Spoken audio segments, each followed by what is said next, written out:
Okay, so we'll start.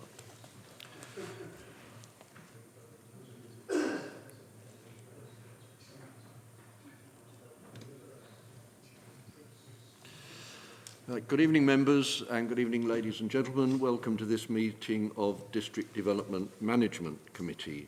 I would ask Gary Woodall, please, to read the webcasting instruction. Thank you, Chairman. I'd like to remind everyone present this hybrid meeting will be broadcast live to the internet and will be capable of repeated viewing or other such use by third parties. Therefore, by participating in this meeting, you are consenting to being filmed and to the possible use of those images and sound recordings for webcasting and/or training purposes. If any public speakers on Teams do not wish to have their image captured, they should ensure that their video setting throughout the meeting is turned off and set to audio only. Please also be aware that if technical difficulties interrupt the meeting that cannot be overcome, the Chairman may need to adjourn the meeting, and members and public speakers are reminded to activate their microphones before speaking and to switch them off afterwards. Thank you. Thank you. For the purpose of the webcast, I will do the introductions. My name is Councillor Paul Kesker and I'm Chairman tonight. To my left is Graham Courtney, Chief Planning Officer. To my right is Gary Woodall, Democratic Services Officer, and dealing with the webcast in the corner is Natalie. Item 2, advice for speakers. I've no doubt they've all been informed, Gary. Yes, Chairman, I think they've all spoken before, but for the absence of doubt, you'll have 3 minutes each, and the order will be objector, town or parish council if they're registered, and then the applicant. Okay, thank you. Apologies for absence, number 3. Thank you, Chairman. I have apologies tonight from Councillors Matthews, Hadley, Helen Kane and Kaufman. Thank you. And do we have substitutes? Yes, Chairman. Tonight we have Councillor Lucas substituting for Councillor Matthews, Councillor Phillip is substituting for Councillor Hadley, and Councillor Caroline Pond is substituting for Councillor Kaufman. Thank you. Members, do we have any declarations of interest? Yes, Councillor Heather. Yeah, I'd like to declare a non-pecuniary interest in agenda item 8 by virtue of being a member of the Lee Valley Regional Park Authority. Thank you. And Councillor Phillip? Chairman, I'd like to declare a non-prejudicial interest in item number 9 as my portfolio includes the client side of Qualis, who's the applicant, but it's non-prejudicial. Okay, thank you And very I have not discussed this application with Qualis. Okay. Anyone else? No, thank you. In which case we will go on to 6, the minutes of the last meeting, pages 6 to 9 of the agenda. If no one has any comments, is your wish that I sign them as a true record? Okay, thank you very much. Number 7, site visits. Is anyone going to call for a site visit tonight? I do hope not, but is there anyone going to do that? No. I would like to thank all of those who came to the 2 site visits today. We found them actually extremely useful. And I would recommend if people can manage to get to site visits, it is an advantage. Thank you very much. We'll now take item 8, which is EPF 2601/22, land to the southeast of the former Chimes Garden Centre, Nazing, EN 106RJ. Pages 6 to 27 of the agenda. Sorry? Oh, that's true. I haven't. That's absolutely right. I haven't got a vice chairman. I was going to suggest Councillor Williamson. Is that agreed to the committee? Yes? Sorry, you've got the job. Sorry, Ken.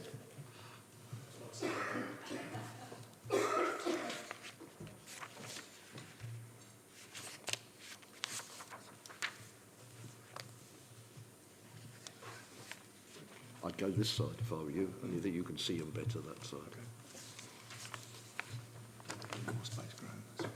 There's a bit of paper and a pencil if you need it. Okay. Graham, number 8. Who is going to propose? Who's going to talk us through this? Thank you, Chair. I'll take this item. So item 8 relates to land to the south and east of the former Chimes Garden Centre in Nazing. This application has been referred up from the West Planning Committee held on the 21st of February with no formal recommendation advanced by the committee. As such, this application is before members as per the officer recommendation to refuse the application. A member site visit was also held earlier on today. In terms of the application, this is an outline application for the development of the site to provide up to 65 extra care housing, a commercial unit, 10 self-built, custom-built houses, 4 on-site affordable homes, open space, bowling green, children's play area, and an improved local bus service. As this is an outline application, all matters are reserved except for access. So for clarity, members cannot only consider the principle of the development, the access and other material considerations as outlined in the report. Matters relating to scale, as in the bulk scale of the buildings themselves, appearance in terms of materials, finishing, layout, including parking and landscaping, are to be fully assessed by a future reserved matters application.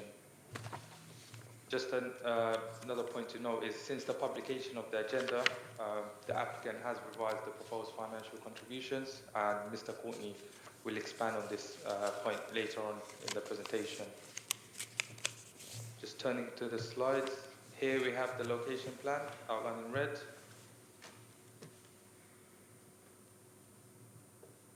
Here's the main access point.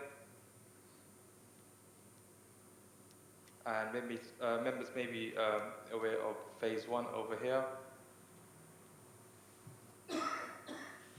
And phase 2, which is this section over here. And this patch of land outlined in blue represents the proposed biodiversity net gain the applicant is offering over here. Here's the access point, which is for consideration by members tonight. So these are some of the dwellings from phase 1. This is the main access point, and phase 3 will start from here.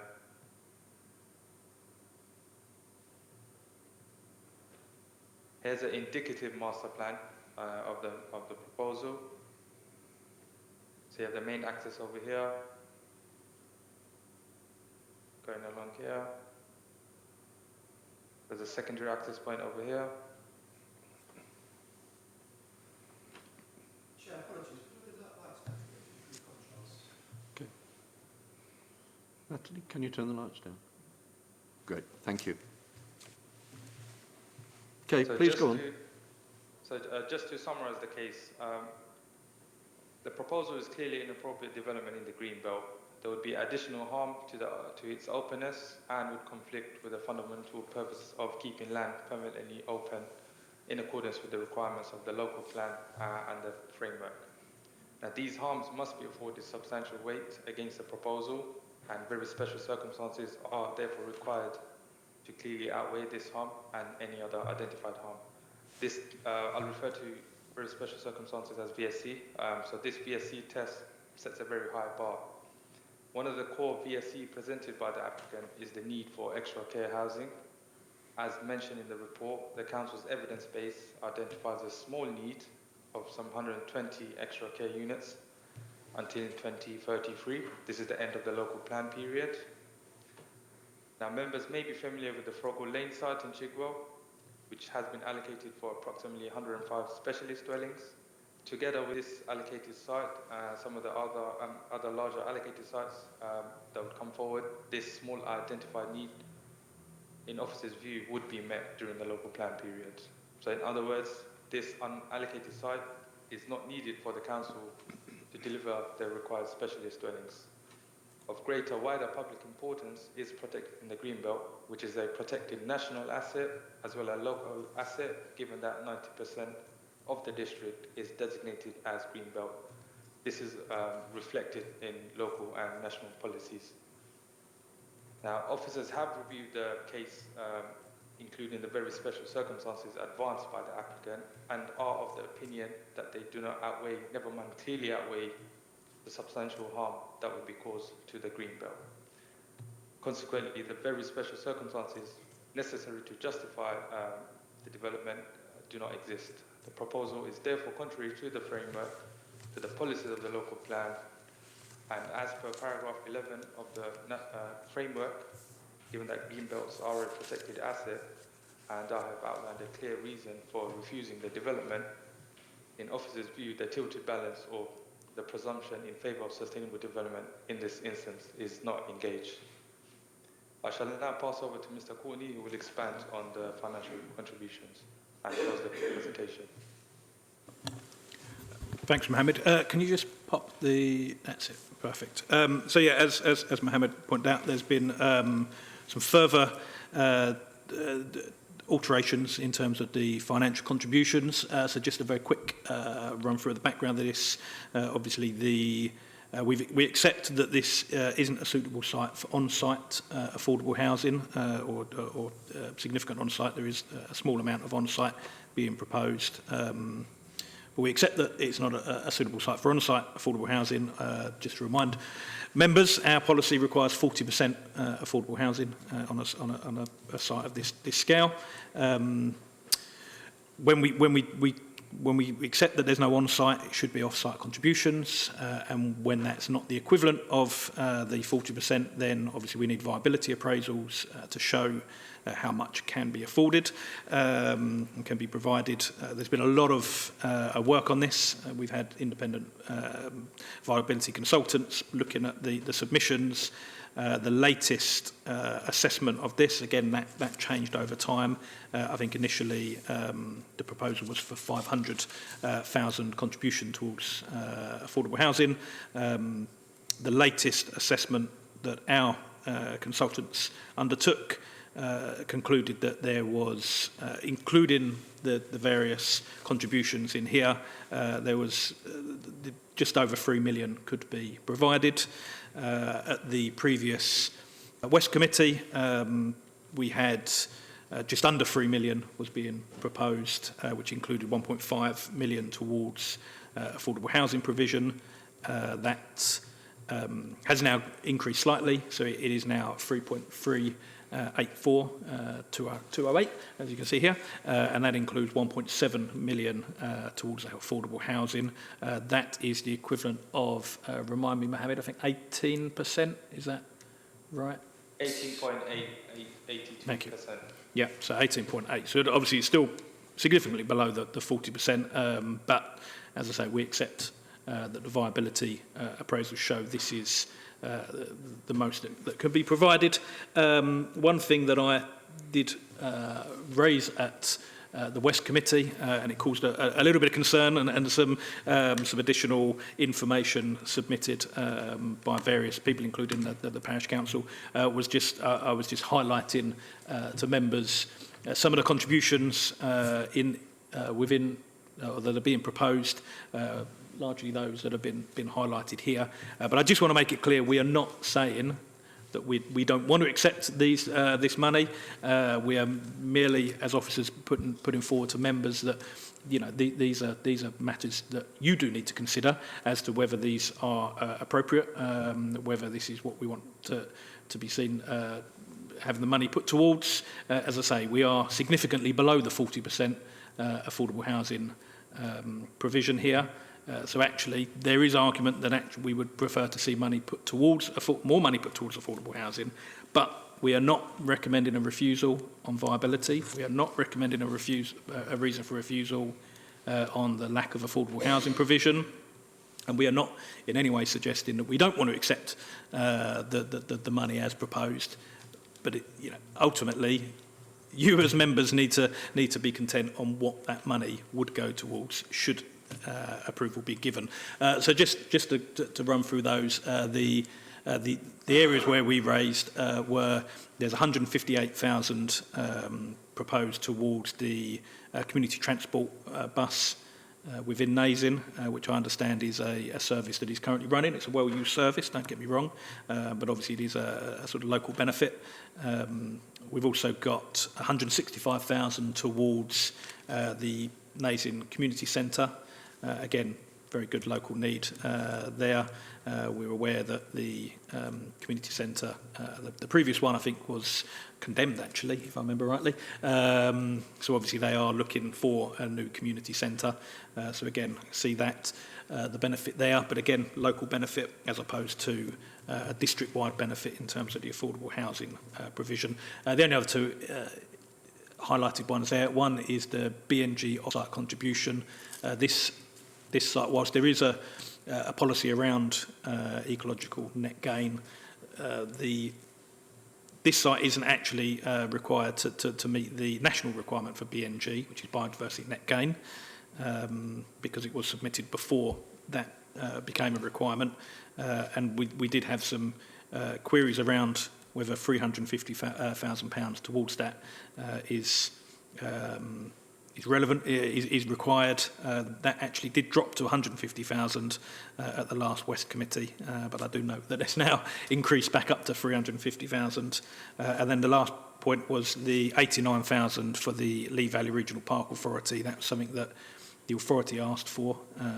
They requested that. The applicants have agreed to pay that. But again, it's not, these aren't within the infrastructure delivery plan, the IDP. That's where we obviously highlight what contributions are required. So these do sit outside of that. I appreciate, and you'll probably hear from the applicant, that some of these are form parts of their very special circumstance argument, and that's fair enough. But as I say, we do have to weigh that up against the fact that there is an under-provision here in terms of affordable housing. We aren't getting, whilst we accept what's being proposed, because that is all that can be afforded, it is still significantly below what should be provided on a site this size. So I just want to make sure that that's borne in mind by members. But as I say, we aren't recommending a refusal on affordable housing. It is purely a greenbelt issue here in the fact that it's inappropriate development. And I think is that it from the slides, Mohammed? In which case, obviously, we are recommending refusal, and we'll go back to you, members. Thanks. Thank you very much. We have 3 speakers. Our first speaker is Paul Bundy, an objector via Teams. You have 3 minutes, sir.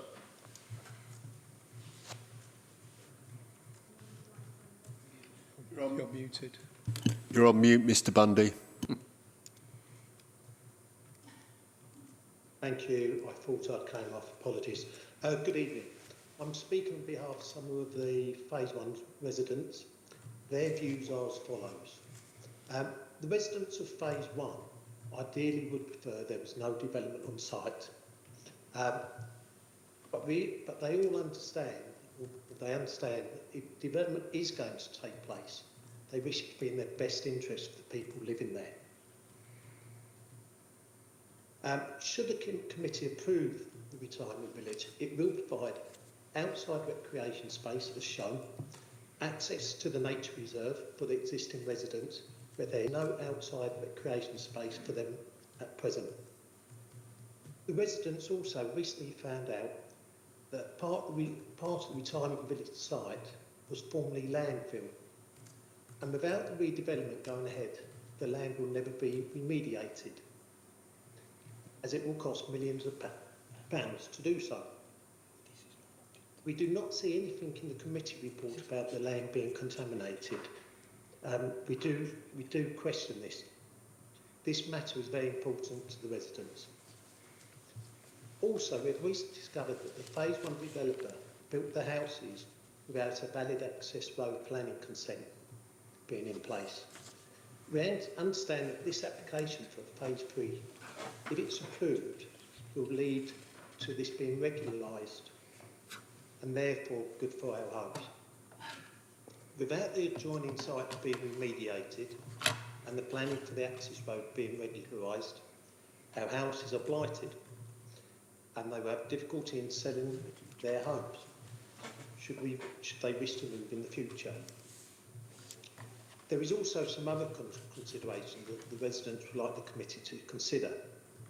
Should the retirement village not be approved, there is concern that the site owner may wish to recommence commercial use of the site, which we believe is already allowed and is in their existing consent. You've mentioned about the C392 bus service that will give public transport for the people to visit Broxbourne, Hoddesdon, etc. The Phase 1 developer has also disappeared.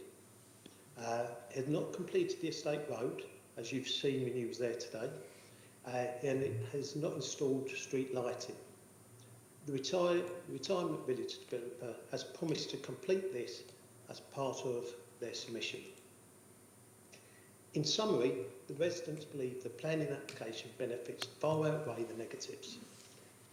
We therefore hope that you take these matters into consideration and approve the scheme. Thank you for your time. Thank you very much. That's the most positive objection I've ever heard, I think. Our second speaker is Councillor David Jostling from Nazing Parish Council in person. You also, sir, have 3 minutes. If you could turn your microphone on and turn it off when we are finished. Ready to go? Yes. Thank you. Good evening, ladies and gentlemen. My name is David Jostling. I'm Chairman of Nazing Parish Council Planning Committee.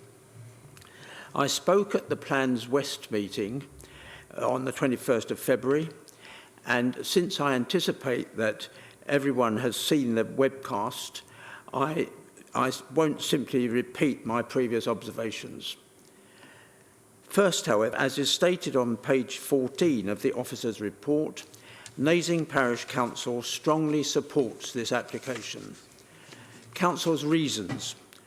First, the site, which is the subject of the application, has been named by the developer as Chimes Older Persons Retirement Village. The Council considers that if the proposals are implemented, the resulting development will be an asset to the village. 2. Nazing needs a new community centre, for example, like that at Thaden Boys. This is envisaged in the EFDC new local plan, page 168, and I quote, "Vision for Nazing. Nazing will maintain its rural character through sustainable infill, minimising greenbelt and landscape impact, whilst reinforcing the settlement pattern with a new community centre, acting as a focal point for the settlement. The developer will make a contribution of £165,000 towards the cost of the community centre. It follows that this will be supporting the aim in the local plan. Thirdly, the proposed partnership with Epping Forest Community Transport in relation to the C392 bus service. I trust you will have all received a copy of a letter from Angela Canham sent to Graham Courtney in which she has explained the benefits of the service to the residents of Nazing. Lastly, the financial contributions by the developer proposed to be secured by a Section 106 agreement, which we've seen just this evening highlighted on the screen. These total in excess of £3 million,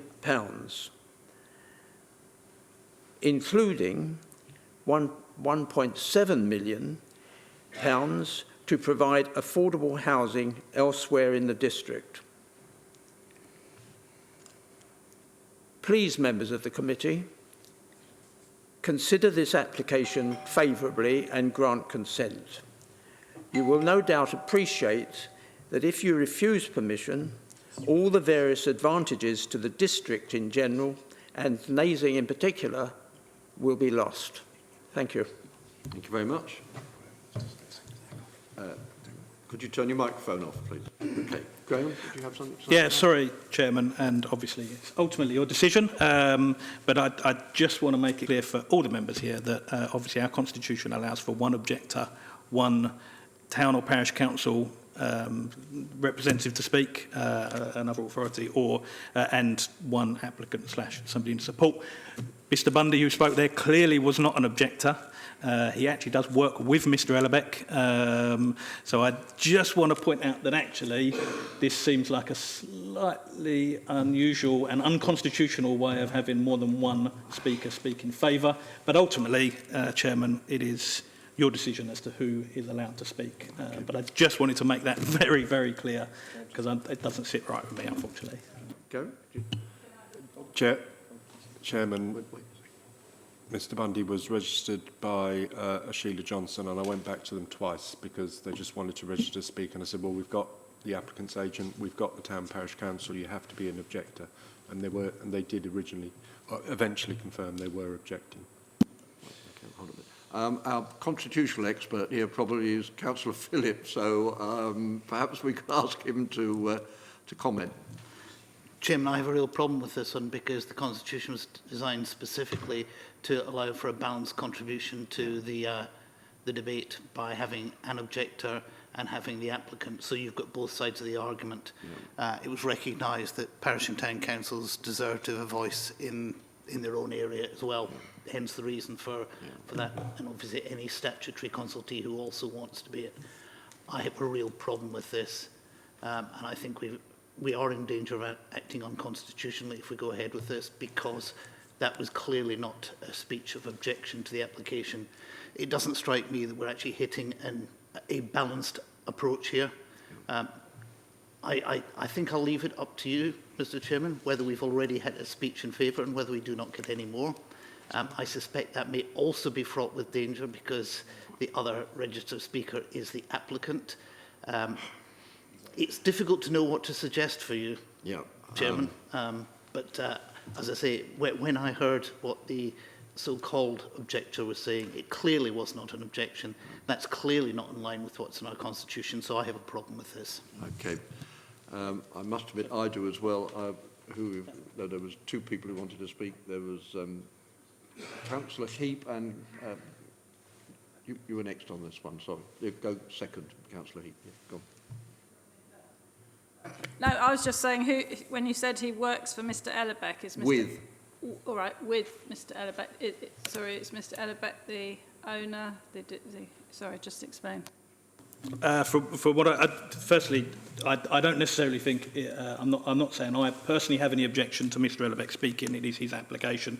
If anything, possibly Mr Bundy shouldn't have spoken rather than this way round. It's just unfortunate the way it's gone. No, from what I understand, Mr Bundy and Mr Ellerbeck are co-directors of one of the companies. Not in this application site. Mr Bundy is not a director of this application site, but I do believe that you're both directors of Crown Hill Garden Centre Limited. Yeah, thank you. I'm not sure we can stop him speaking. Okay, Councillor Heap. Just to be devil's advocate, you could say that Mr Bundy was objecting to the officer's recommendation. Yes, you certainly could. Right, Councillor Phillip, do you want to come back on this one? I frequently deal with Councillor Heap when he's playing the devil's advocate, and usually when he's playing the devil's advocate, he knows his argument is significantly flawed, as it is in this case. Okay. Councillor Williams. Thank you, Chair, and I can't disagree with anything that's been said, but I think we're all grown up enough and sensible enough to bear it in mind if we come to make our decision. Okay. Chairman. Yep. Gary? This, after I'd asked a couple of times whether Mr Bundy was an objector, this is the response I got. Yes, I can confirm that Mr Bundy will be putting over the objections of the Phase 1 residents, but he will also be giving observations to the members with respect to planning conditions should they be minded to approve.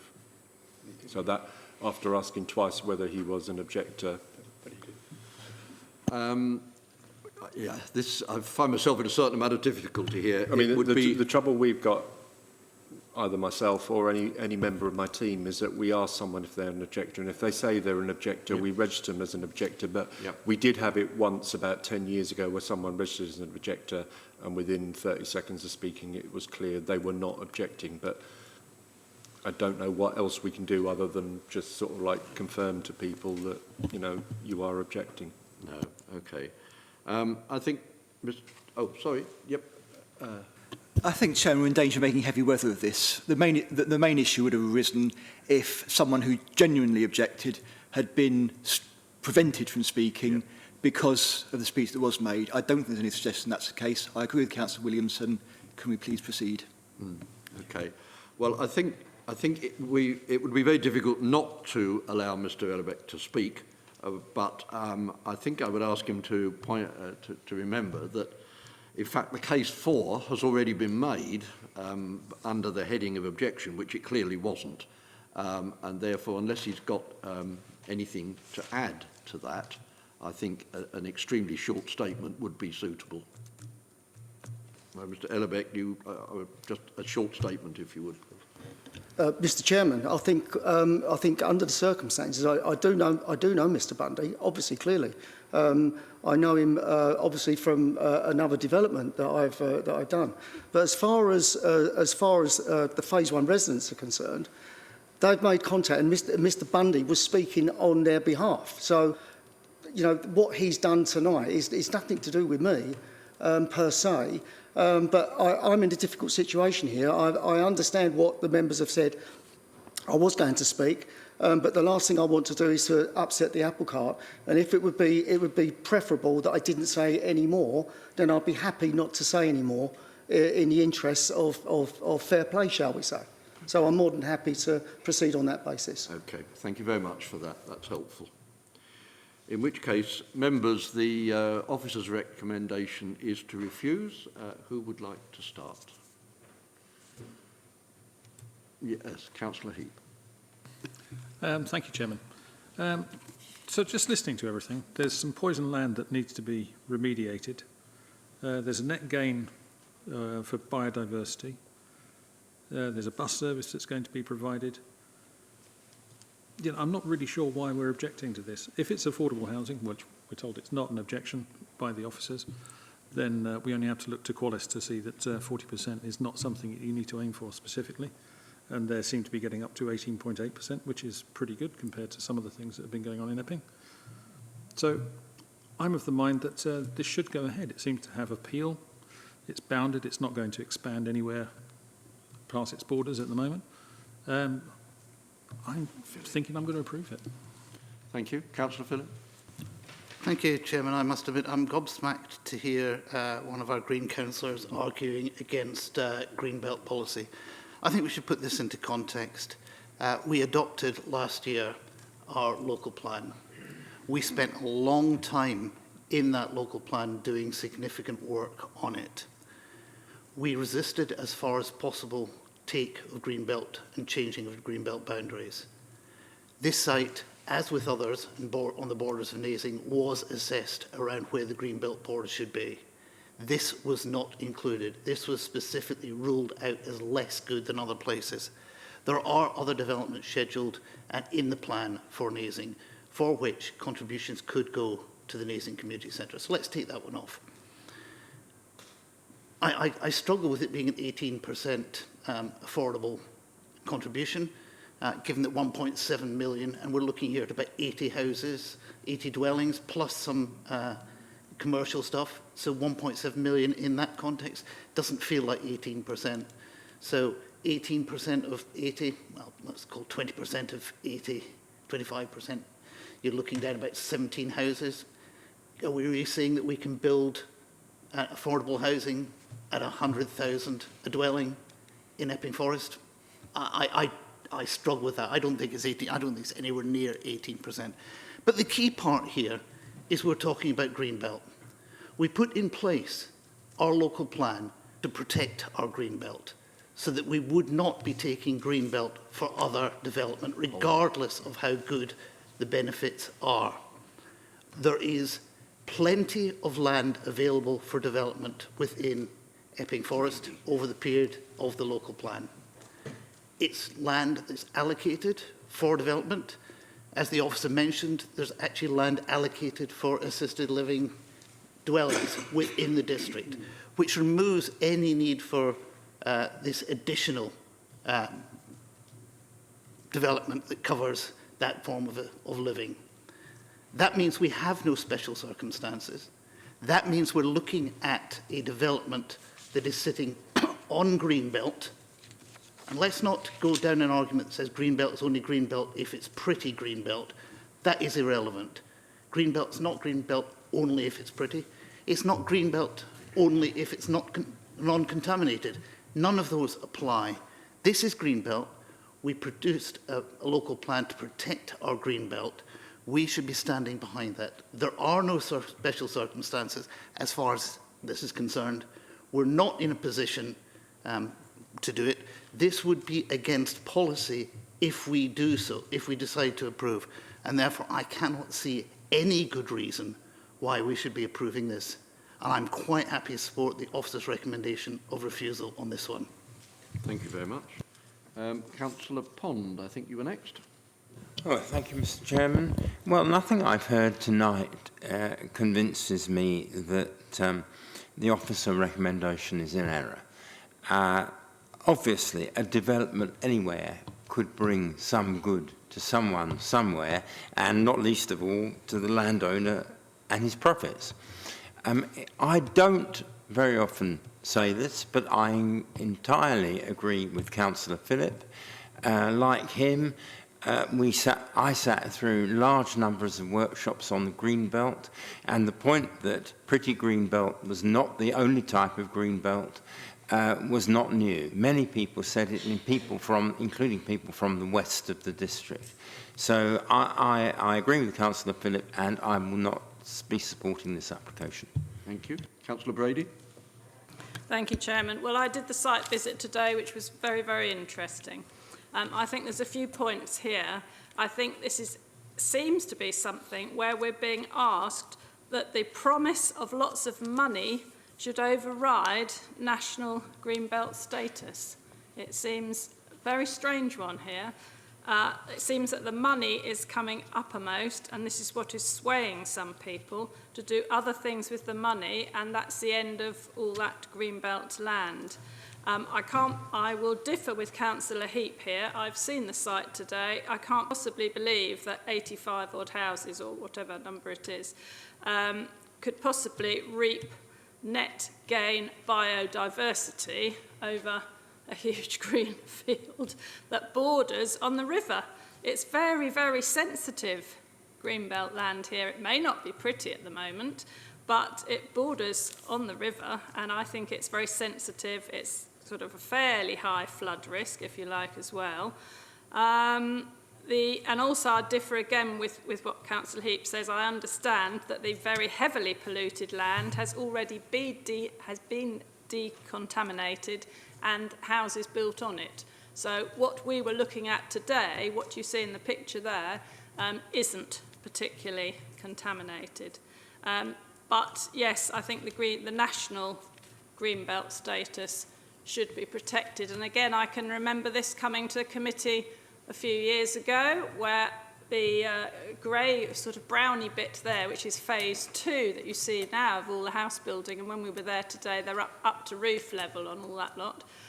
That was meant to be the attractive green park for the people in phase 1 to exercise. I can remember all that clearly, but again, I think possibly the promise of money and things came into it, and all of a sudden, and I believe the parish council again voted in favour of it, suddenly it all got covered with houses, and we're now being asked to go at phase 3. I don't really like this sort of development. It is encroaching on the Greenbelt border, so I don't see a reason to go against what the officers have recommended. Thank you. Thank you. Mr. Courtney?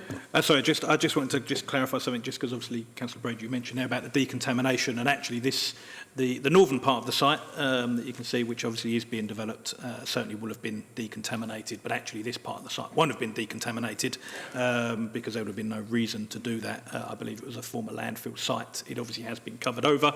It's very green. We obviously saw it today.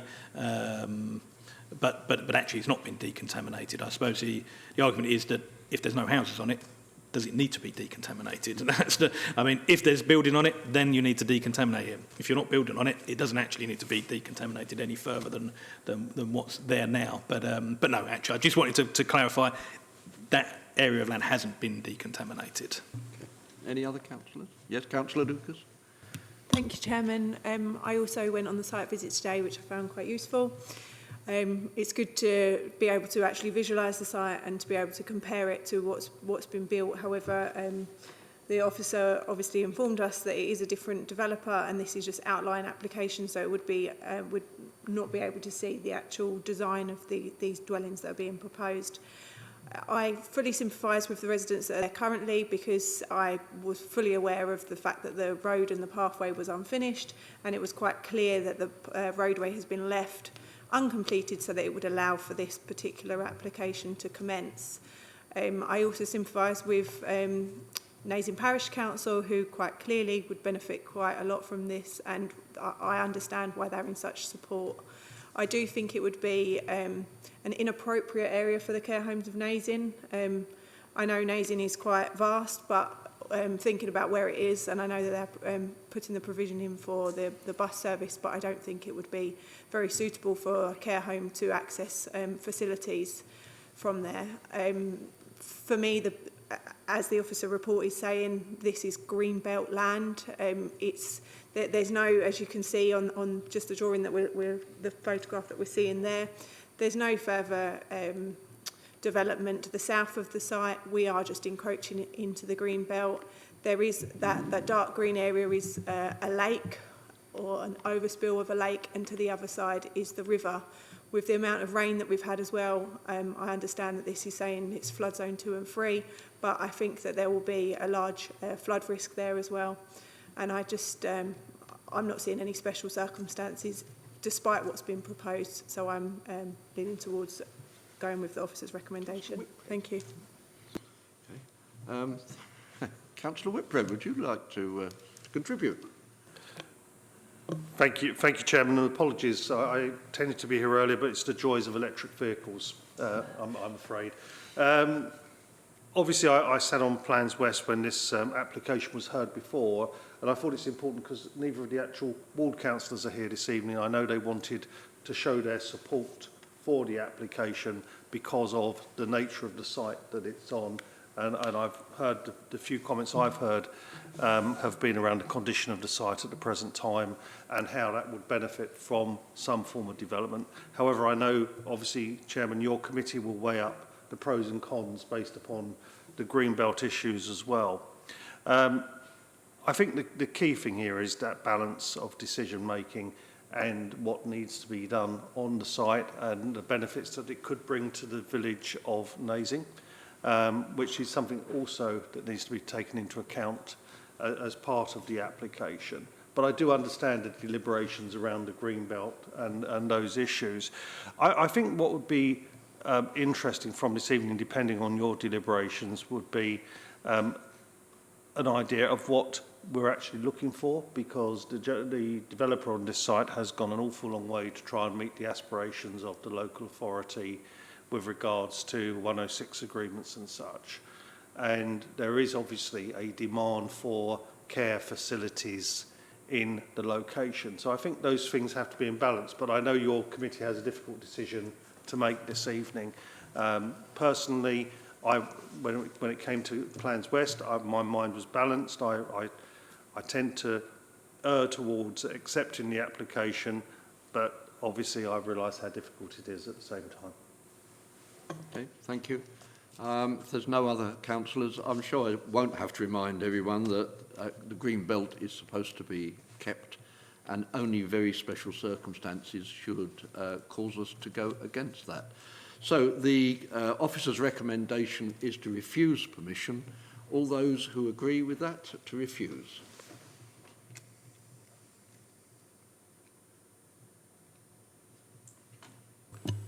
(11), Chairman. Thank you. Against?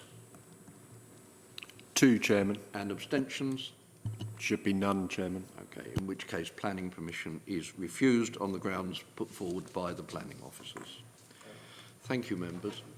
I had been asked earlier if at this point we could have a comfort break.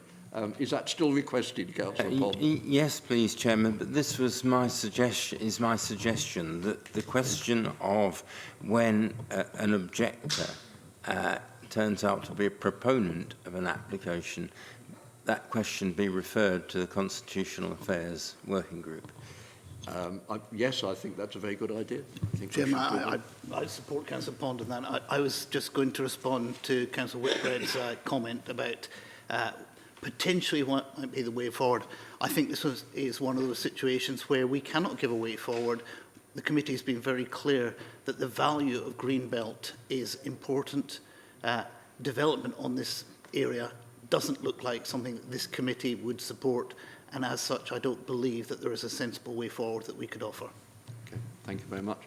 So you would like a 5-minute break? Okay, members, if that's agreeable to you, we'll just take a 5-minute break. Thank you. 5 minutes.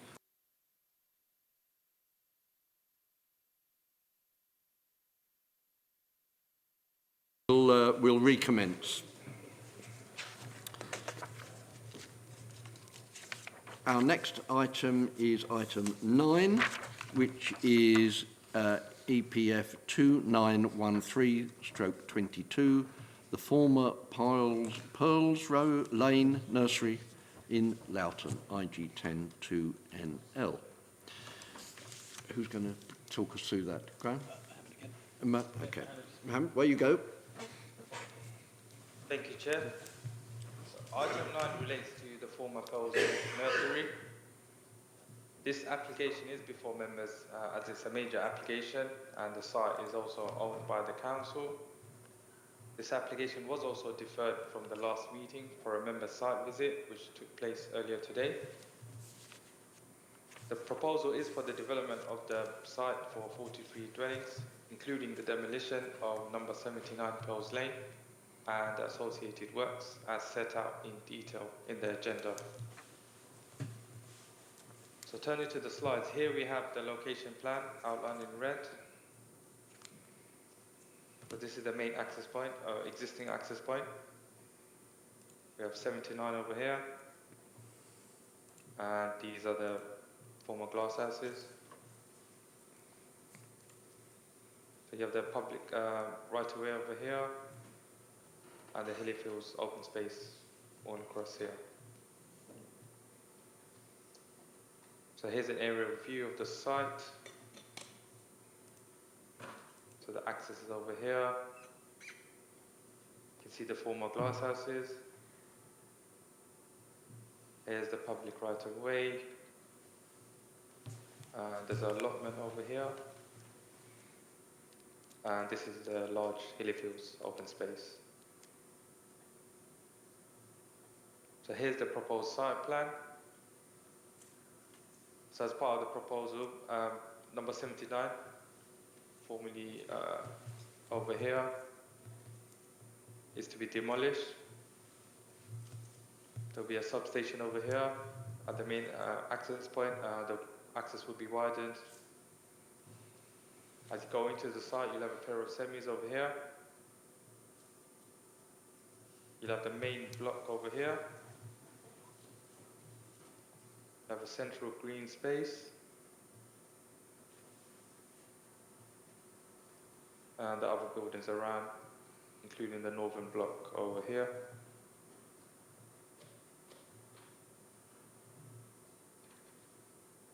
So there would be a solid barrier from the open space to the development, as indicated over here.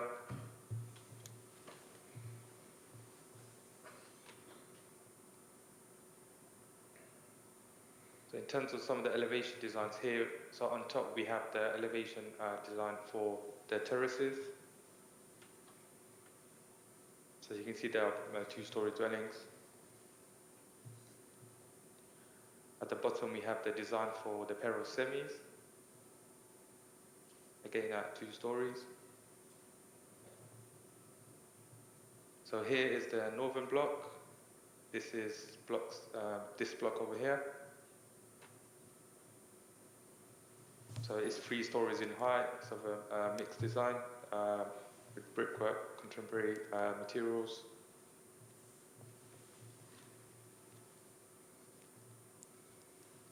Here's the proposed main block.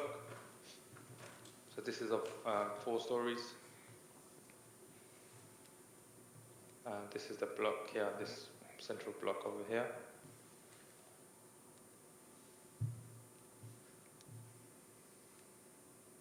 So here's a closer view of the site. So you have the allotment space over here, the public right of way, access point over here. This is number 79 over here.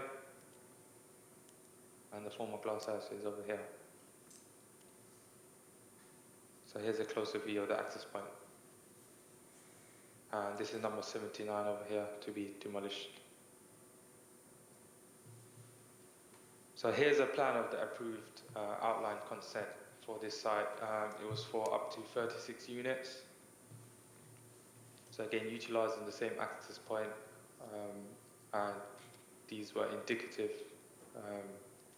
layout for the proposed units, which included flats and a mix of houses. So just to summarize the case, this land is surplus to the council's requirements, and in officers' view, the proposal would make effective use of land in this highly sustainable location.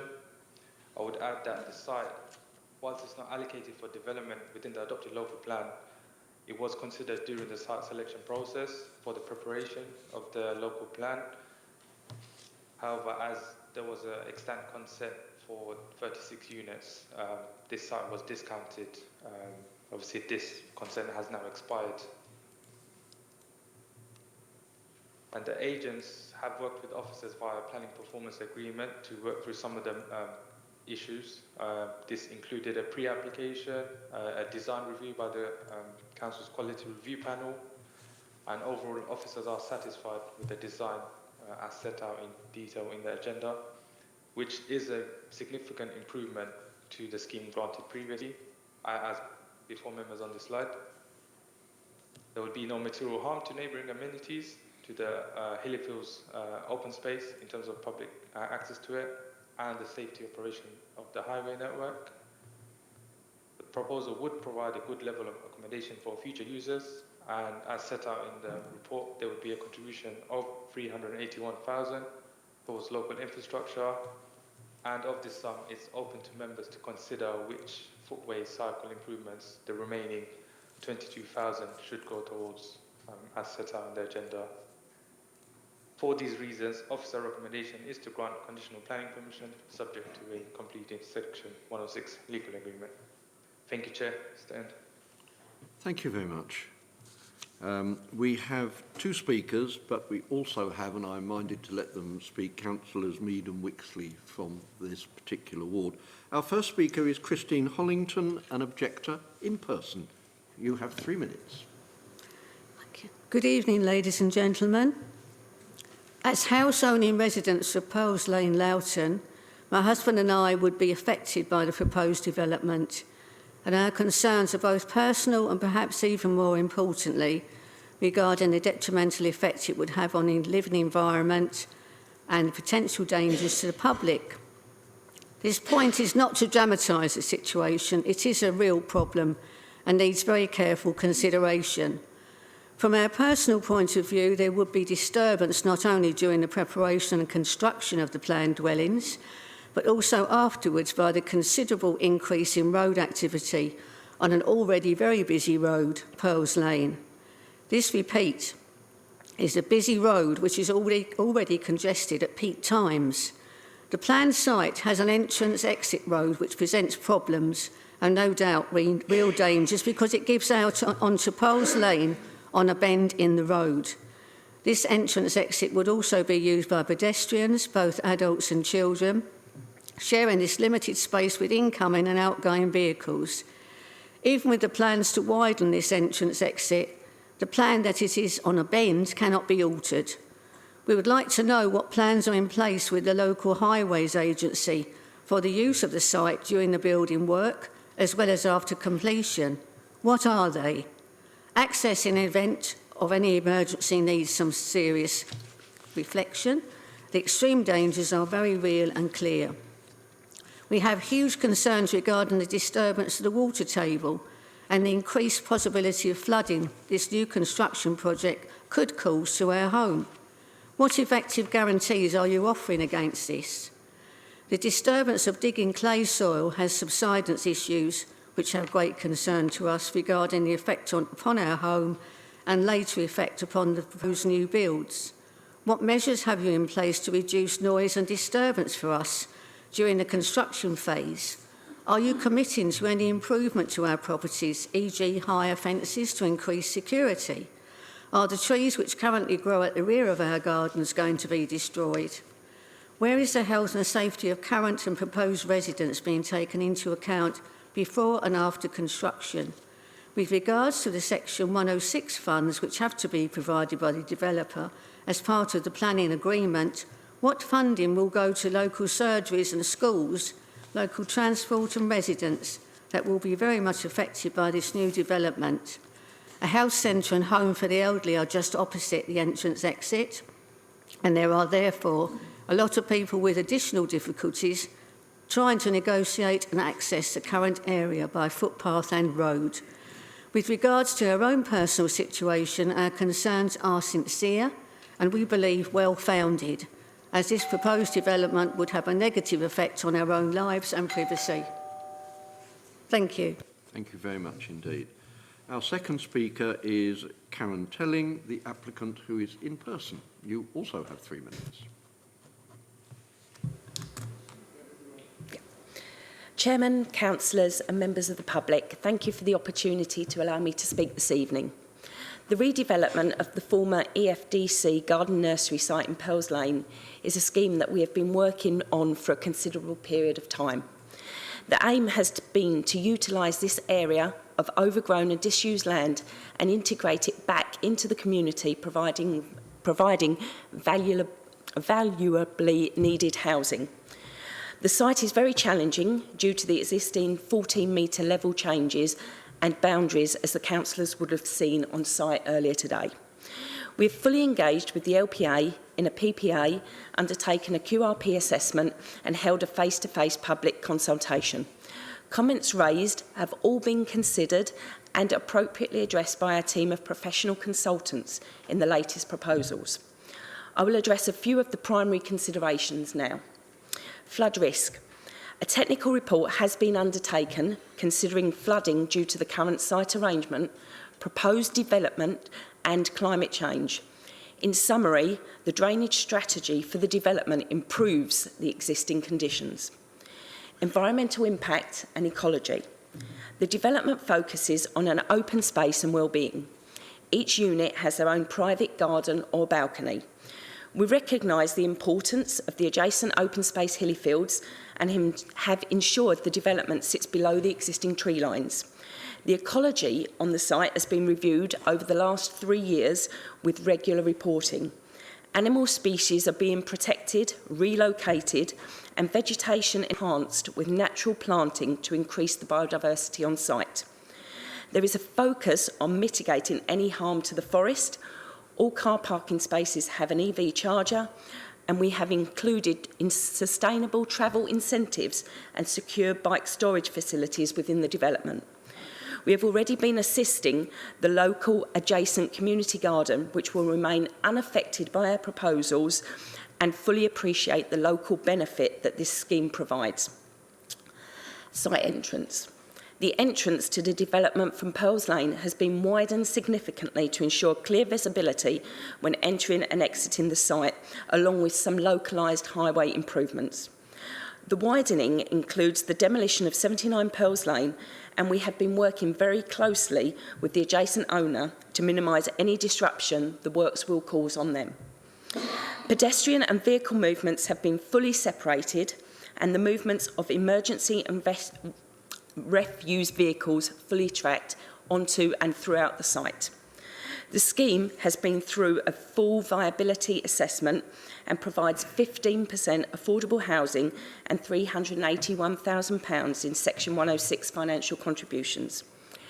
We want to continue speaking to and working with the local community as the scheme hopefully moves forward.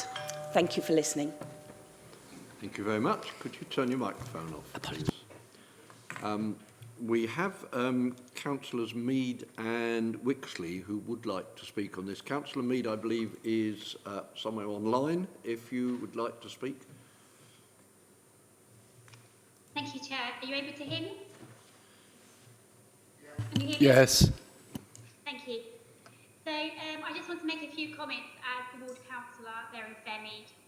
So I understand the need for more housing and just to make that clear. So I'm pleased that 2 disabled parking spaces have been put in, but I still don't think that's enough. I don't think 15% of affordable housing is enough there. It should be more. I think the houses are acceptable, but the block is ugly. It's a horrible design. It's too tall, and another building that looks like a prison. It's not very nice at all, considering it's by the Hillyfields Green area there.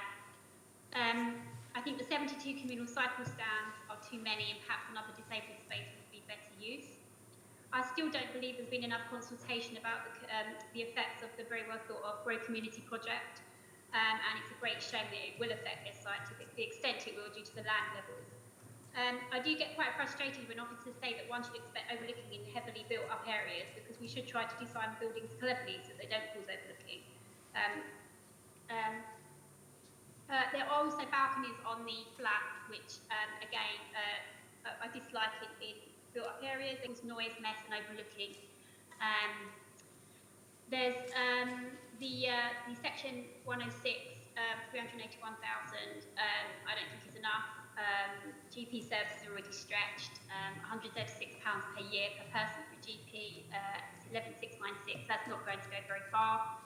Increased cars, as has been mentioned, because Lane's a very busy road, it's not great, it's not green, and the travel packs, I think, is lip service, £500 each for travel packs, 21k, I think that could be better spent on the cycle routes. And again, the early years education is not enough. I'm not sure what constitutes the air quality of £335 per flat. I'm not clear about that. And the provisions of employment and skills plan, again, I think more details were needed. I don't understand that. So I like the idea of the extended cycle routes. I think it's a good idea, but I feel unless this is decided now today at the point of planning, I think it will fall by the wayside. So in summary, I think it's trying to squeeze too much in a too small a space. Thank you. Very much. Councillor Wickley, do you have additional points, or do you simply wish to go over the same points that Councillor Mead has raised? Well, I hope I'll be able to bring something new to the debate, Chairman, but I don't want to be stopped before I start. Well, we always look forward to you bringing something new to our discussion, so if you do have anything new... I certainly do have some comments to make, and I spent a lot of time on this, so I think I deserve the right to make a few comments. Okay, comment away. I think the first thing I would say that I'd like to thank the councillors who turned up at today's meeting, which included yourself. I wasn't expecting so many to come, especially in view of the fact that some of them have been to Nazing earlier in the day, so I appreciate that. I think my main concern about this is the effect on residents. I'm aware that it's quite a stressful situation for many of them.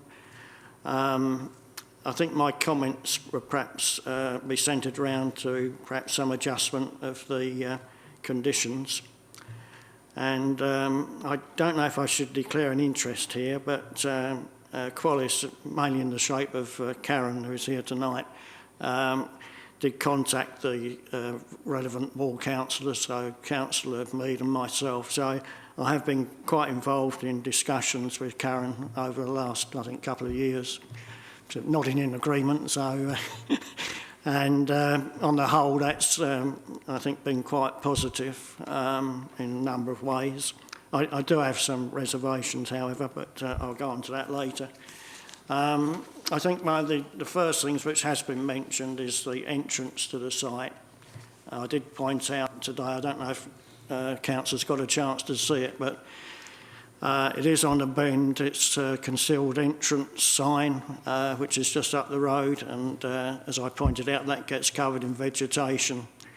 And although the vegetation comes from a garden, which is a council property, so the council's got control over that, because at some point in the future that property could be sold, and the council would no longer have control over the vegetation in that garden. So there's obviously an issue there, even if the entrance is made wider following the demolition of number 79. And as a matter of interest, it is a very busy road, and some of us will remember Councillor Dave Stallen, and he saw us a day across the road, but at one point I was quite concerned he was going to get run over, but he made it safely. And but I'm very much aware of what a busy road that is. So I've just got a number of points which I hope can be taken on board. I think one of the biggest issues that residents are concerned about, which has been mentioned by the rejector, is the flooding of gardens and also the ecology and landscape. Now, I did discuss that with Karen today, and I got a very detailed explanation of how flooding issues would be dealt with. And I was also generally reassured by the biodiversity and ecology issues. What I have suggested, and Karen's prepared to take this on board, that because members or residents, local residents, couldn't attend today's meeting, that perhaps at some point she about arrange a meeting with them, perhaps take them on site. It's extremely muddy at the moment, so probably not suitable at the moment. But I think that would ease a lot of concerns how the flooding issues being dealt with and the measures put in for biodiversity. I think that would help. I've got some concerns about the 106 planning obligation.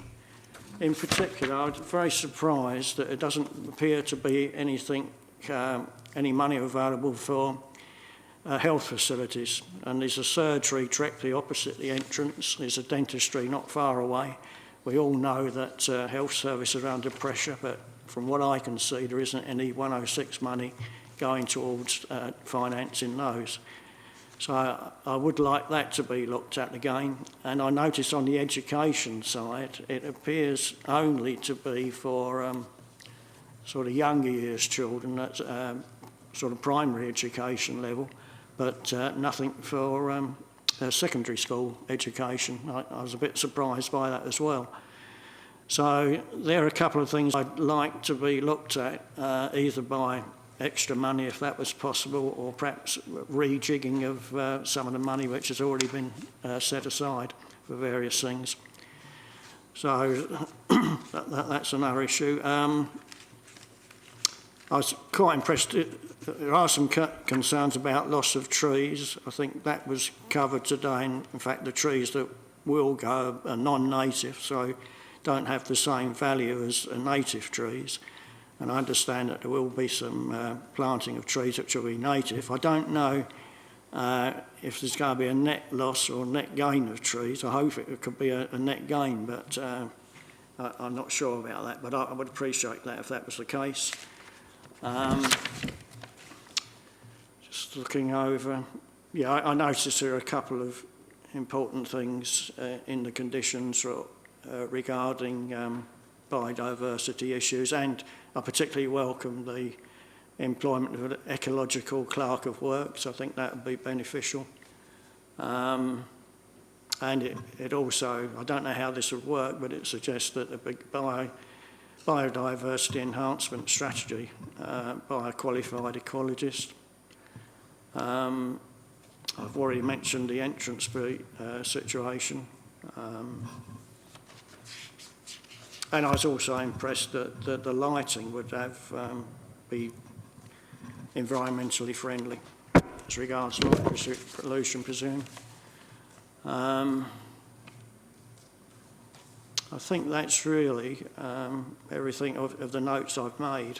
But I do think it is important that Collis does continue to sort of work with local residents So I think there's a bit of a deficit, a bit of distrust at the moment, because there was a public exhibition for 37 dwellings, but the planning application originally came through for 48 and now it's down to 43. So there's a bit of discrepancy between what residents are expecting in the first place and the actual planning application which has come forward. So it calls into question the value of having a public exhibition if it doesn't bear a pretty strong resemblance to the actual plan that comes forward. So I think they're my comments, and I'd be interested to hear what the committee says. Thank you very much. I'll come back on just one or two things that came up today. I was assured while we were at the site visit that the question of improving the view for access and egress of the site has been taken into consideration, and they believe that they have got the answer to that. Another thing that came up, Section 106 money for medical services. I came across this in Ongar when we had an application, and I said, this isn't sufficient. And then was told, well, yeah, but that's all the local commissioning group asked for. It's actually not us that puts the figure down. It's medical team that put the figure down. So if they said they don't want it, then there's nothing we could do about it. Yeah. Graham has got a comment on Sorry, just on that. So actually the threshold, I believe the threshold for consulting the NHS is actually 50 plus units. So actually this is below what they would comment on anyway. But Mohammed has been doing some work following the site visit and obviously the questions you asked there. And yet in the IDP, which obviously we talked about, the Infrastructure Development Plan, there is, it does identify the need for 92 square metres of additional GP's floor space in Loughton. Obviously, the Section 106 money is outlined in the report, and a lot of that does have to go to certain areas as identified, but you will be able to see there's sort of £22,000 sort of excess on that, which I think we're suggesting kind of, can go towards sustainable transport improvements, things like that. But obviously, again, similar to what I was pointing out on the previous application, obviously it is ultimately up to members in terms of, sort of how that money should be spent. And as I say, the IDP does identify 92 square metres of additional GP floor space to be provided. Obviously, 22,000 is not going to pay for that, but it certainly could go towards that if members feel that that is a better use of that money than sustainable transport improvements. Okay, Councillor... Can I just ask, Ms. Scott, that IDB covers the allocated sites in the local plan, isn't it? So those sites should be providing that 92 square metres. And this just then becomes the situation that it was, because the extant planning permission was in place when we submitted our local plan, and therefore was assumed it would be built at that density. Yes. Yeah. Okay, thank you. Is it something new, Councillor Wigsley, or...? I didn't quite catch what Councillor Philip was saying. I didn't know if it was good news or bad news. He's a politician, it could be both. To the words out, it depends which way you look at it, Councillor Wixley. The 92 square metres in the IDP for medical floor space is on the basis of the allocated sites in the local plan. So if they come forward successfully, not determined by an inspector who perhaps doesn't actually understand Epping Forest, but we understand it and control it and decide in our own meetings what's happening, those sites in Loughton should provide sufficient space for medical facilities. I would say, however, and if I might crave your indulgence, Chairman, here, I would say here that the challenge tends not to be providing floor space for medical operations. It's actually being able to find doctors and nurses who are willing to staff it. And I can say that because my daughter is a doctor, and in fact my future son-in-law will be a GP. So I can say this with a fair degree of confidence, but that is the real challenge, and putting money in an IDP doesn't solve it particularly well. And we know of many cases where new GP surgeries have been provided and they've sat empty because there's been nobody to staff them. At least, as you pointed out with this particular site, there is a fairly close GP surgery, which for the small number of additional houses we're looking at here probably has capability. Okay, thank you. Councillors, the recommendation is to grant. So, Councillor Brady. I didn't know we hadn't realised that anyone else had had any discussions on it yet.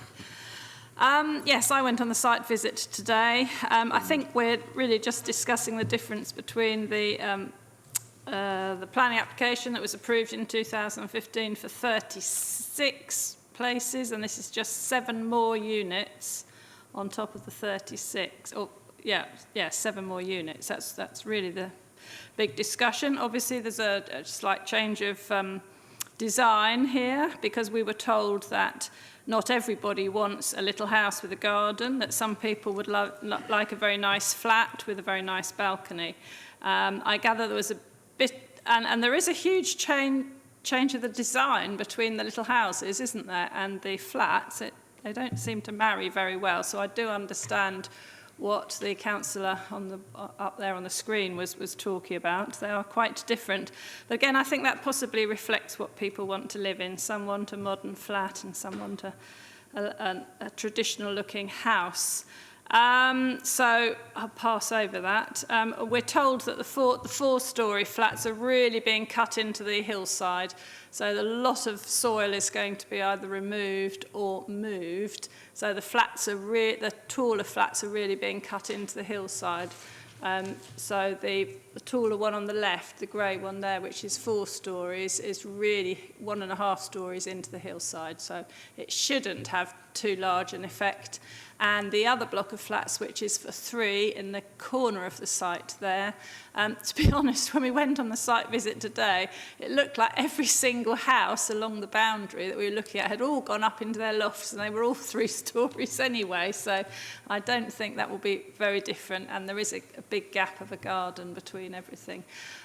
Yes, the only thing I would say is the egress onto Pearls Lane. It is a little bit of a bend there, and it is a busy road, but it is only 30 miles an hour.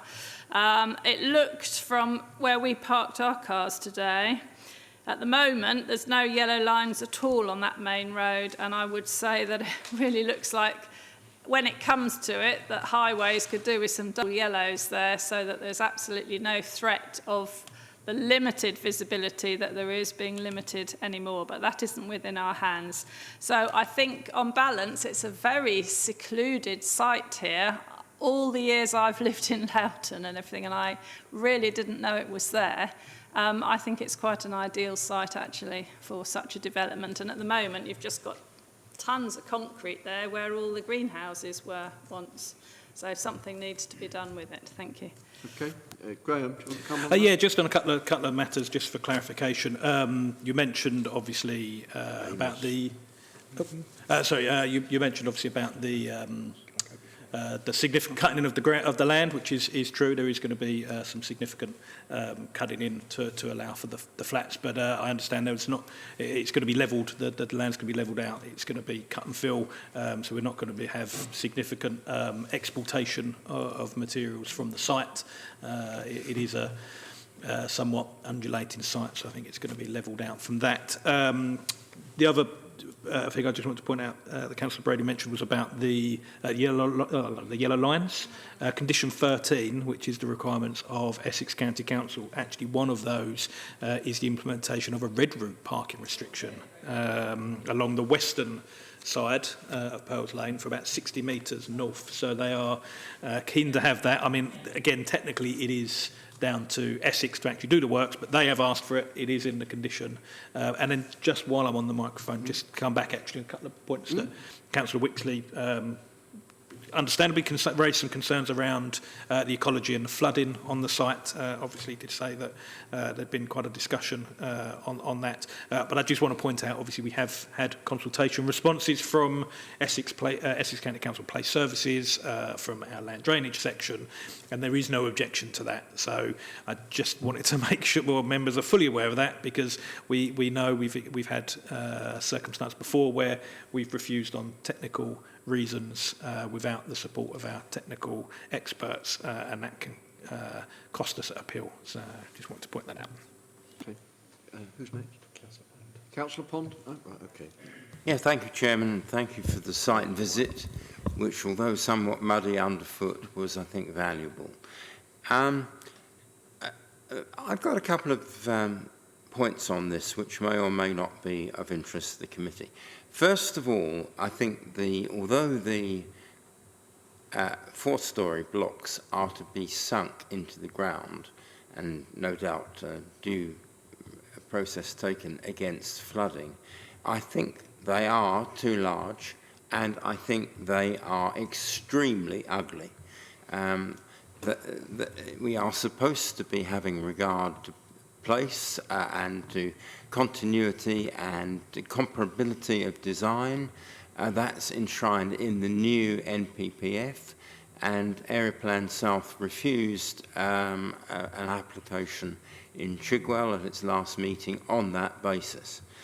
I think these will be very, very intrusive. Secondly, I find the viability assessments spurious, if not bogus. And the reason for that is, of course, that Qualis is not a private developer. Qualis is effectively an alias for Epping Forest District Council. And there would be no reason that they should not be 100% affordable housing if it was so financed by EFDC through Qualis. So I do not accept the viability assessments at all. If the political will had been for 100% affordable housing, we could have had 100% affordable housing, and we could have certainly much more in excess of 15%. Secondly, the application which was approved was affected by the withdrawal in 2017 of the 167 bus, which went past the site with a stop almost adjacent. So when we were considering the desirability of this site in the local plan preparations, that was already in place. Thirdly, I am concerned in that the whole site that we saw today to the west of the entrance pathway up which we walked was in fact allotment land. And there is still an allotment site which has been referred to as the community garden. Now, you may be interested to know that the land was compulsorily acquired for permanent allotments. It was purchased under the Loughton Allotments Number 1 Compulsory Purchase Order 1947, which was signed by the Secretary of State, I think the Minister as it then was, on the 5th of May 1947. And in respect of the land to the west of the pathway has, as far as I can see, never been revoked. So the consent of the Secretary of State will be necessary to divert it for building purposes or any other purposes. I did mention this at the time of the 2014 planning application, and the then head of legal for EFDC took it very seriously. Neither she nor I have been able to find a certificate from any minister removing allotment rights of this land. So I think at the very least, if this planning permission is successful, an informative needs to be added, because I have no doubt that the land belongs to EFDC, but I do very much doubt whether it can lawfully, without ministerial consent, be used for anything other than allotments. And it might be interesting to the committee to know that 1 year later, in April 1948, 78 plots had already been let, and there is a shortage of allotment land within the town of Loughton and a waiting list of potential plot holders. And the land cost £2,366, which was taken on a loan from the Public Works Loans Board, and it's probably now been paid off. So I have some doubts about this. I know that is not a planning reason, but it is something suitable for an informative. But I do have a great deal of doubts about the design of the flatted blocks, which I think are entirely inappropriate. Thank you. I think Councillor Phillip would like to come back on one aspect. A point of information, Chairman, if I might. Qualis is a private company. It is not an arm of the council. Yes, we are the sole shareholder of Qualis, but it operates as a private company. It is not in the business of working as the housing revenue account development. It will do work which will be bought by the housing revenue account as could be any other private developer. So I'm afraid Councillor Pond is throwing a big smokescreen on that one. That's the point of information. I will come back and speak in the application later. Okay, thank you. Who do we have next? Councillor Amos. Thank you, Chairman. I have to say, most people have already said what I was going to say. Nevertheless, having visited the site this afternoon, it is clear to anybody it can't be left like that. It's got to be redeveloped. Most of the concerns that have been raised, I've heard answered this evening, so I don't see any particular objection to the development of the site. I am with Councillor Pond when it comes to the design of the block of flats. I did think it was not probably one of the best designs that had ever been produced for those. However, if you look at the other buildings, the three-storey buildings that are near there, it's not so different from them, but I think perhaps the design could be in some way cosmetically improved to what they are at the moment. I was going to raise the point about parking in Pearls Lane, but that's already been dealt with. So, on the whole, I'm minded to support this proposal. Thank you. Thank you very much.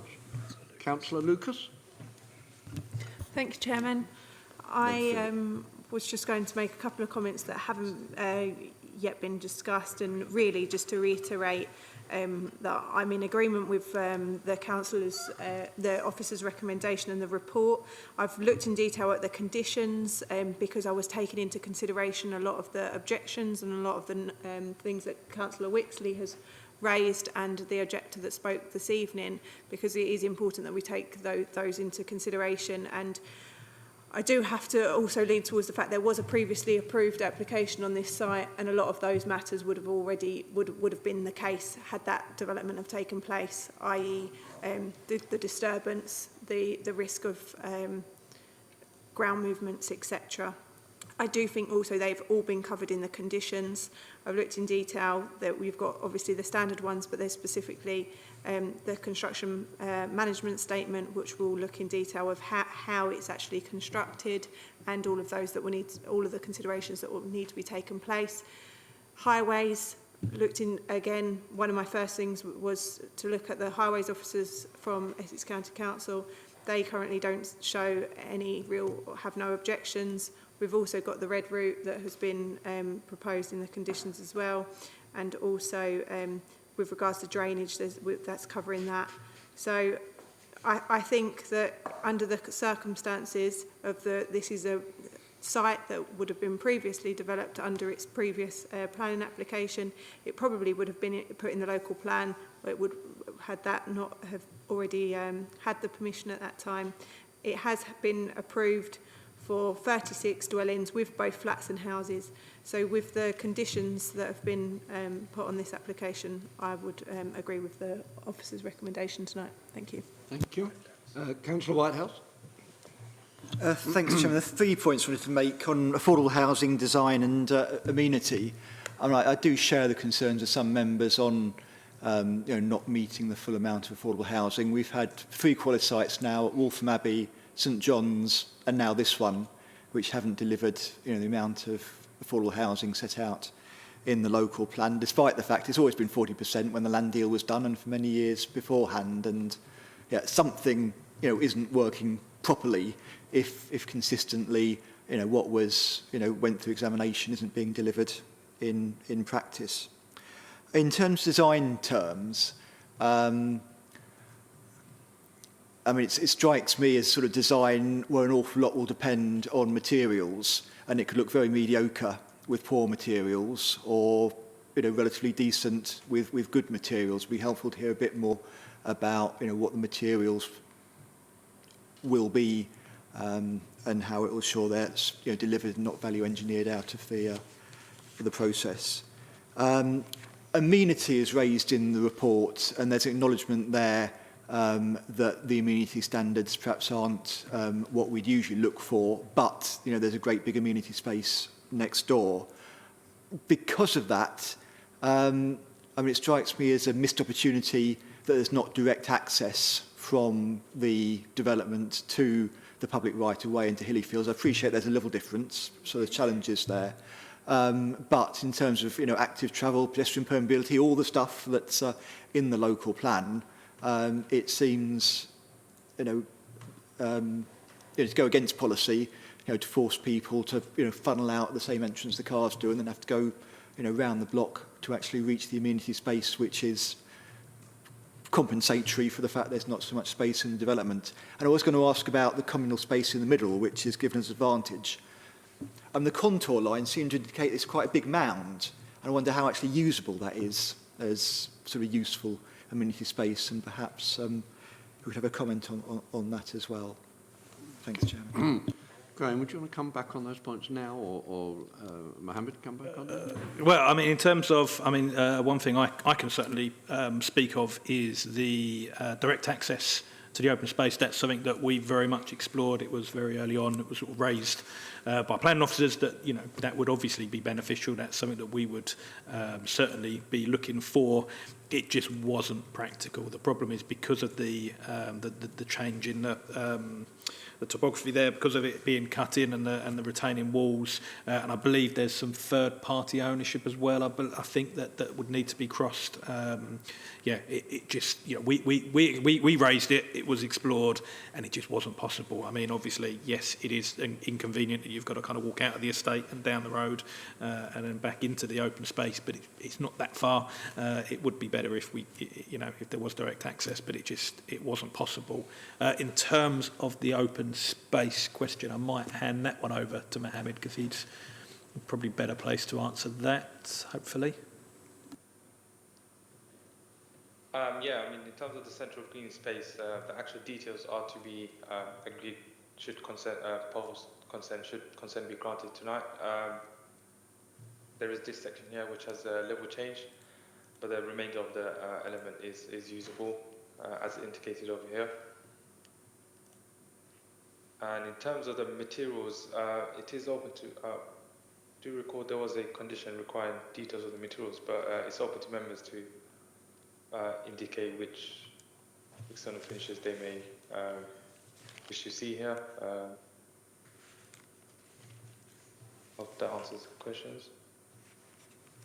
Okay, I'm sure there is a clause on materials, although I can't find it at the moment. There's an awful lot of conditions in here. Yeah, I think we need to rely on our planning officers, but urge them to make sure that they are materials of high quality, because yes, it's there have been other examples where stuff that's looked good at committee has, by the time the materials have been bought and laid, look an awful lot worse, and we don't want that to be a pattern.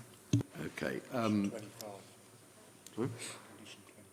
25. I'm told it's condition 25, so we can control that. Okay. Next, Councillor Heap. Thank you, Chairman.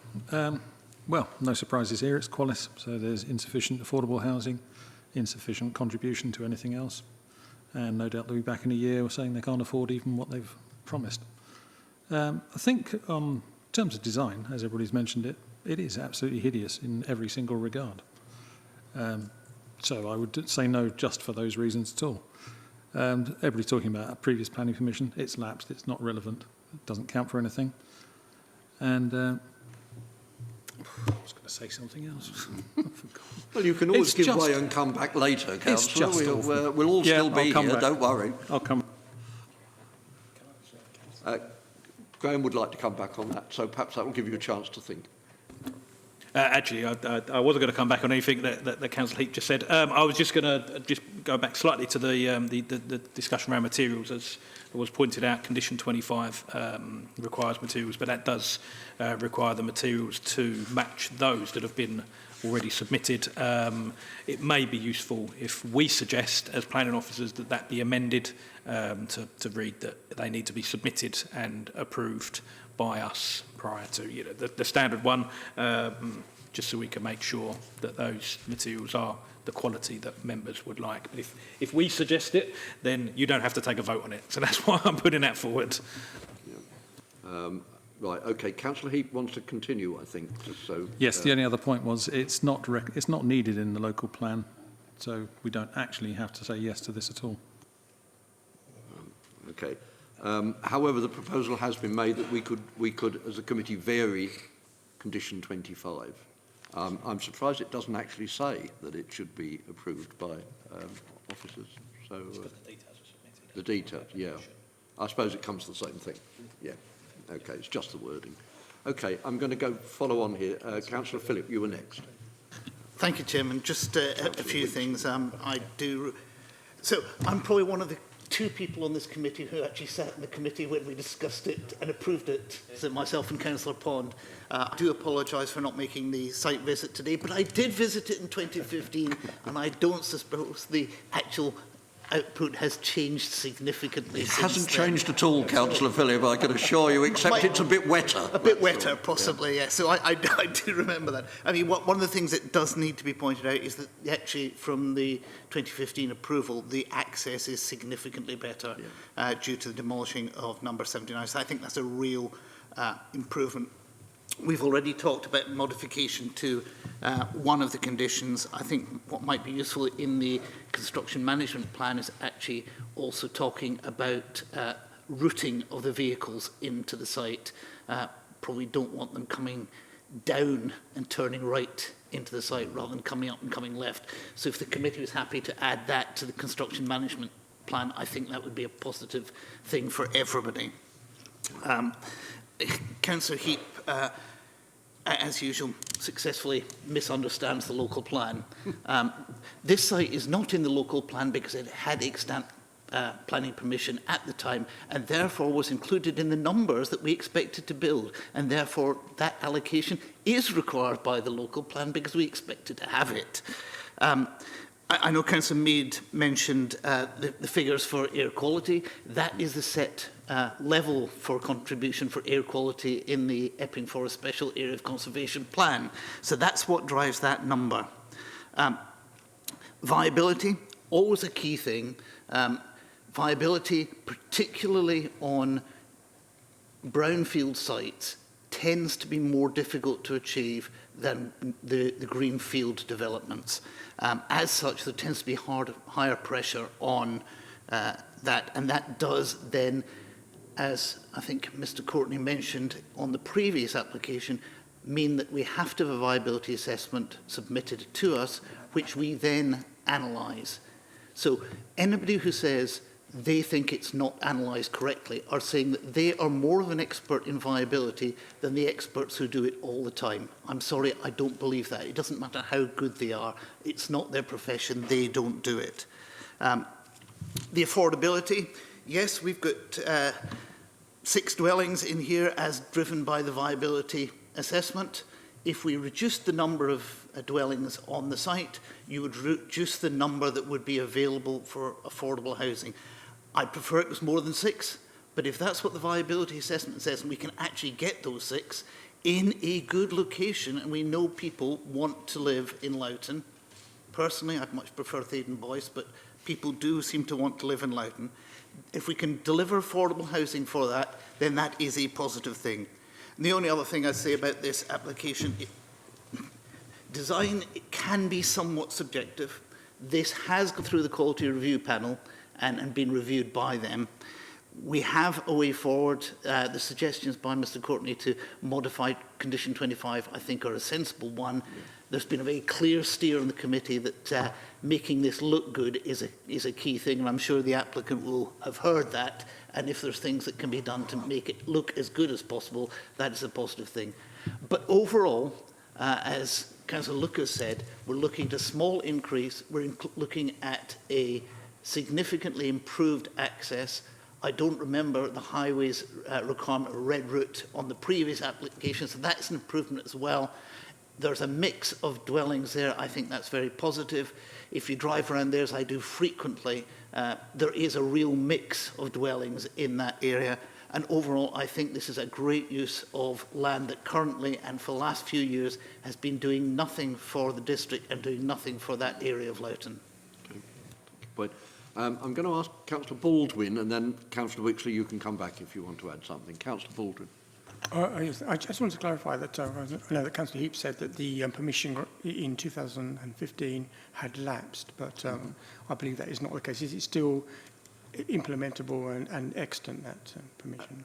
It exists, but it's run out, as it were. It's 3 years normally. Yeah. Graham, is that correct? Yeah, that's correct. It probably would have. I mean, it used to be 5 years. I can't remember when that changed to 3 years, so I'm not sure if this would have been 5 years or 3 years. But regardless, they didn't implement within their timescale. Therefore, it has lapsed. Okay. Councillor Wixley, did you want to make another comment? Yeah, I'd just like to come back on an issue which Councillor Whitehouse raised, and I think this is where local knowledge is important. But he mentioned the pathway linking this development to the Hillyfields open space. I think Karen will remember that there was a plan for that, and one of the advantages of being a ward councillor and being consulted is that I'm aware of some of the activities that go on the Hillyfields open space. I'm not saying it's a big problem, but my fear would have been that the alleyway would have been an area where antisocial behaviour would take place, would have been detrimental not only to the people moving into this site, but to neighbours who are currently living there. That was taken out thanks to the cooperation I had with Karen. I think the 2015 application did show a path, but in a different location. But that's lapsed, and I think there are also issues with the entrance on that. I heard that some measurements weren't quite right on that, but I perhaps better not say any more about that. Karen will know. Okay, any other councillors? We've got two proposals here. I think I don't really need to have. We need to change the conditions. We've got condition 25, which we were talking about varying, and also there's a question of construction access. Is that something that can be covered by an existing condition? Chairman, yes, that's in addition to condition 4, part 2, in the multiple numbers. I know probably putting it in at before 12 and just saying that routes of traffic to the site have to be agreed with the planning authority. Yep. Is that okay? Graham, you're happy with that? Yeah. And that's to vary condition 4, part 2. Is everyone in agreement with that? Thank you. And condition 25, is that everyone in agreement? Yes? Okay. In which case, I think we've given this a more than thorough discussion. I was pleased to hear that consultation had taken place over the period. I think very often consultation with the local people is essential when we've got a sizable development going on. Not everyone will get what they want. I'm aware of that in all cases, but at least everyone's had a chance to put forward their views and their fears about something, and hopefully in most cases we've been able to deal with them. So members, the proposal is to grant permission. All those in favour, please show.